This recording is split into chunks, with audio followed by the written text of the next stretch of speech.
Hello and welcome to the first of a new style of video here on the What Car channel.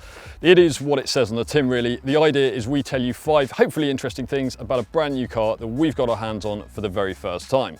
Sometimes we'll be on the car's launch abroad, sometimes we'll be back at What Car Towers in London, and others will be here at our proving ground in Bedfordshire. It's where we do all of our high-speed performance and handling tests, the sort of stuff that it really wouldn't be safe to do on the road. Now, this isn't intended to be an in-depth review, so if you want that for any car you see a 5 things video on, you'll need to head over to our website, whatcar.com. And remember, we don't just review cars here at What Car, we can also help you buy and potentially save you quite a lot of money in the process. To find out the latest discounts available on any new car, just click the link up there in the top right-hand corner. So, onto the car in the spotlight today, and it's the new Audi Q7 Vorsprung.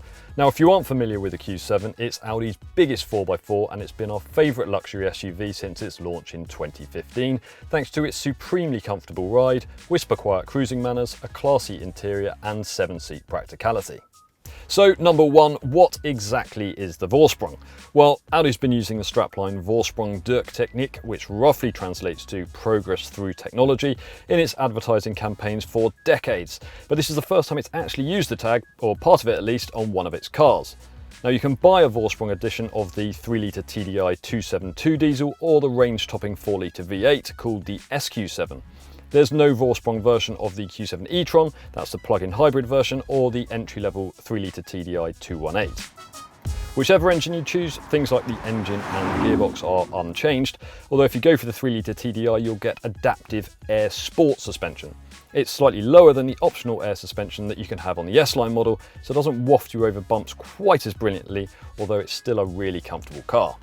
You also get deep breath, huge 22-inch alloys, a black styling pack, matrix LED headlights, Audi's virtual cockpit, Valcona leather seats that are heated in the front and in the back, a full leather package which includes, well, leather just about everywhere really, an electrically adjustable steering wheel, a panoramic roof, an electric tonneau cover, a head-up display, wireless phone charging, a Bose 3D sound system, keyless entry, a self-parking system, a 360-degree camera, adaptive cruise control, and just about every modern safety aid you can think of. That's on top of everything you get as standard with the regular S-Line. So how much does it cost? Yeah, you've probably guessed it, all those standard luxuries and that cutting-edge safety gear doesn't come cheap. Nope, you'll pay, wait for it, more than £21,000 more for a Vorsprung than you will a 3-litre TDI 272 in S-Line trim. The total bill, just over £79,000. If you go for the SQ7 Vorsprung, the premium is £15,000 over the regular SQ7, pushing the price up to just under £90,000.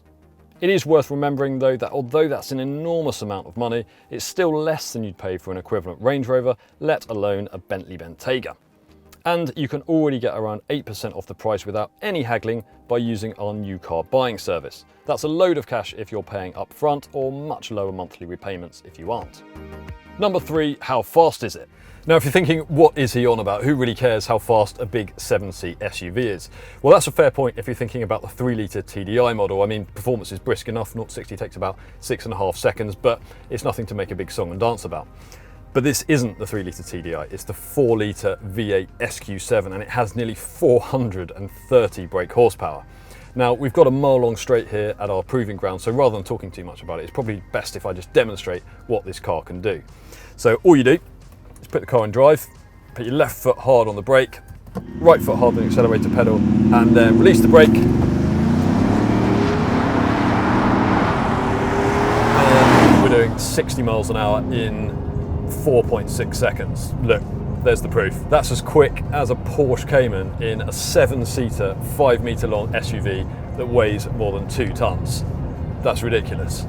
Number 4, will it cost me more to run? Actually, yes, but not by much. You see, going for a Vorsprung edition might not get you any more power, but those huge 22-inch alloys don't do fuel economy or CO2 emissions any favours. Expect to get around 2 miles less to the gallon if you go for the SQ7 and 3 miles less if you go for the less powerful 3-litre TDI 272. CO2 emissions jump by enough to put you into a higher company car tax band if you go for the 3-litre TDI, but not if you choose the SQ7. Finally, number 5, should you buy one? Should you buy a Q7? Absolutely. The looks might not be to everyone's taste, but objectively it's one of the very best cars you can buy no matter how much money you've got to spend. But should you buy a Vorsprung? Well, unless you're the kind of person who just can't resist ticking every single option box when you buy a new car, you'll get better value by choosing the 3-litre TDI 272 in S-Line trim, or if you want bonkers performance, the regular SQ7. If you are buying a 3-litre TDI S-Line though, just make sure you cough up extra for optional air suspension, because it makes the Q7 one of the most comfortable cars on the planet. So that's it. Thanks for watching, and if you've enjoyed this video, then please do give us a like. And if there are any brand new models that you'd like to see a 5 Things video on, then please do let us know in the comments section below. Before you go, don't forget to subscribe so you're notified about all of our latest videos.